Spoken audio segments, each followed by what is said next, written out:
Telugu audio book ఛానల్‌కు స్వాగతం. అమరావతి కథలు. సత్యం శంకరమంచి. అన్నపూర్ణ కావిడి. సంజవేళ. ఇల్లాళ్ళు పనులు ముగించుకుని స్నానాలు చేసి వాకిటి గడపల్లో కూర్చుని ముచ్చట్లాడుకుంటున్న వేళ. సాయం సంధ్యలో స్వామి దర్శనం చేసుకుని జనం గుడి నుంచి తిరిగి వెళ్తున్న వేళ. వీధి చివర చిరుగంటల మోత. ఆ వెంటనే మాతా అన్నపూర్ణేశ్వరి అన్న పెద్ద కేక. పిల్లలంతా ఆ కేక వచ్చిన వైపు, ఆ గంటల మోత వైపు పరిగెత్తారు. శరభయ్య అన్నపూర్ణ కావిడితో ఇంటింటికి వస్తున్నాడు. శరభయ్య 60 ఏళ్ల వృద్ధుడు. బవిరిగడ్డం. ఆ గడ్డం వెనకాతల నవ్వుతున్న పెదవులు, ముడతల ముఖంలో వెలుగుతున్న కళ్ళు, నుదుట 3 పాయలుగా తెల్లని విభూతి, ఆ విభూతి చారల మధ్య సాయం సూర్యుడిలా పెద్ద కుంకంబొట్టు, చేతులకి ఛాతీకి కర్మబంధాలు కట్టిపడేసినట్టు పెద్ద పెద్ద విభూతి పాయలు. చిరిగిపోయినా శుభ్రమైన పట్టుబట్టు కట్టాడు శరభయ్య. భుజాన అన్నపూర్ణ కావిడిని అటూ ఇటూ మారుస్తుంటే కావిడికున్న గంటలు గల్లుగల్లున మోగుతున్నాయి. ఆ ఇత్తడి కావిడి నిగనిగా మెరుస్తోంది. శుభ్రంగా తోమిన ఆ కావిడికి విభూతి కుంకంబొట్టు పెట్టాడు. కావిడికి ఇరుపక్కల వేళ్లాడుతున్న గొలుసులు, ఆ గొలుసులకు చిన్న గంగాళాల్లా గిన్నెలు. ఇంటింట ముందు ఆగి ఒక గిన్నెలో అన్నం, మరో గిన్నెలో కూరలు వేయించుకుంటున్నాడు శరభయ్య. మాతా అన్నపూర్ణేశ్వరి అని తప్ప వేరు మాట అనడు. అదే పిలుపు. అన్నం పెట్టిన తర్వాత అదే ఆశీర్వచనం. ఆ పిలుపుని విని అన్నం పెట్టని ఇల్లాలుండదు. ఏ ఇల్లాలైనా వాకిట ఉంటే పక్కింటి వాళ్ళని పిలిచి అన్నం పెట్టిస్తుంది. శరభయ్యతో పాటే పిల్లలంతా ఆ వీధి దాటి వెళ్లేదాకా ఆ అన్నపూర్ణ కావిడిని, మాతాన్న పూర్ణేశ్వరి కేకను, ఊగుతూ మోగుతున్న గంటల్ని చూస్తూ వెంట నడుస్తారు.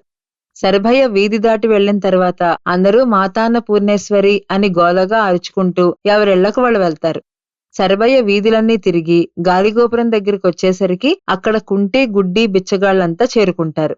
తను తెచ్చిన అన్నం కూరలు వాళ్లకు పెట్టి మిగిలింది తను తిని, మిగలకపోతే కృష్ణాజలం తాగి శంభో అనుకుంటూ పొద్దుపోయేదాకా ఏక్తారా మీటుకుంటూ తత్వాలు పాడుతూ నిద్రపోతాడు. గతం తెలిసిన వాళ్ళు శరభయ్య ఏమిటి, అన్నపూర్ణ కావిడేమిటి, ఈ వైరాగ్యం ఏమిటి అని ఆశ్చర్యపోతారు. శరభయ్య వయసులో ఉండగా అమ్మ నాన్న శాంతమ్మని చేసుకోమని చెప్తే నల్లగా ఉన్న శాంతమ్మని కాదని ఎర్రగా ఉన్న కాంతమ్మని చేసుకున్నాడు. కాంతమ్మ కాపురానికొచ్చిన 6 నెలల్లో అత్తమామల్ని అరుగుల మీదకి తోలింది. పోనీ కట్టుకున్న మొగుణ్ణి కళ్లల్లో పెట్టుకు చూసిందందామా అంటే అదీ లేదు. శరభయ్యని నుంచోనిచ్చేది కాదు, కూర్చోనిచ్చేది కాదు. తిండి సమంగా పెట్టేది కాదు. పెట్టిన తిండి తిన్నిచ్చేది కాదు. ఉక్కిరి బిక్కిరైపోయేవాడు శరభయ్య. రాత్రయ్యేటప్పటికి కాంతమ్మ నెమలికంఠం చీర కట్టుకుని చామంతి పూలు పెట్టుకుంది కదా అని శరభయ్య దగ్గరికెళ్లి నవ్వుతూ భుజం మీద చెయ్యేస్తే సయ్యను తాచిపిల్లలే లేచి అదొక్కటే తక్కువ ముఖానికి, సచ్చినోడికి సరసం కూడా అని చీకొట్టేది. అప్పట్నుంచి రాత్రిళ్లు గుళ్ళో జమ్మి చెట్టు కింద పడుకునేవాడు. శరభయ్య తల్లిదండ్రి పోతే కర్మలన్నా సక్రమంగా చేయనివ్వలేదు కాంతమ్మ. దాంతో శరభయ్యకి భార్య అన్నా బతుకన్నా విరక్తి కలిగింది. సన్యాసుల్లో కలుద్దామని ఓ అర్ధరాత్రి కాశీ పారిపోయి వచ్చాడు. అలా కాలినడకన భార్యని తిట్టుకుంటూ, బతుకుని తిట్టుకుంటూ కాశీ అయితే వచ్చాడు గాని కాశీ వచ్చినప్పటి నుండి ధ్యాసంతా కాంతమ్మ మీదే. అది నెమలికంఠం చీర కట్టుకుందో లేదో, వాలుజడు వేసుకుందో లేదో అంటూ పెళ్ళాం గురించే తలపులు. అటు సంసారం కుదరక, ఇటు సన్యాసుల్లో కలవలేక కొట్టుమిట్టాడుతూ ఓ బైరాగుల మఠంలో చేరాడు శరభయ్య. ఓ మఠం నుంచి ఇంకో మఠం మారుతూ కొన్నేళ్లు గడిపాడు. కాషాయం కట్టాడు గాని కాంతమ్మని గురించిన ఆలోచనలు తగ్గలేదు. పోనీ ఇంటికెళ్లి కాపురం చేద్దామా అంటే ఆ ధైర్యం లేదు. కొంతకాలానికి ఓ దైగలు సేటొకడు ఎంతకాలం ఈ బైరాగుల మఠాల్లో పడితింటావు అని ఓ అన్నపూర్ణ కావిడిని తన పేరన దానమిచ్చి ఊరూరా అడుక్కు తినమని పంపించాడు.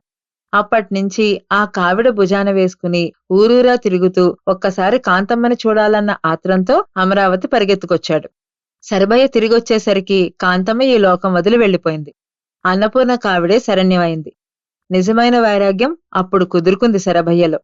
అందరికీ పెట్టి తను తృప్తిగా పస్తులుండేవాడు. ఆఖరి దశలో శరభయ్య తత్వాలు పాడలేకపోతే సిద్ధయ్య అనే కుంటిబిచ్చగాడు సాయం పాడేవాడు. సిద్ధయ్యకు గట్టిగా 20 ఏళ్లు లేవు.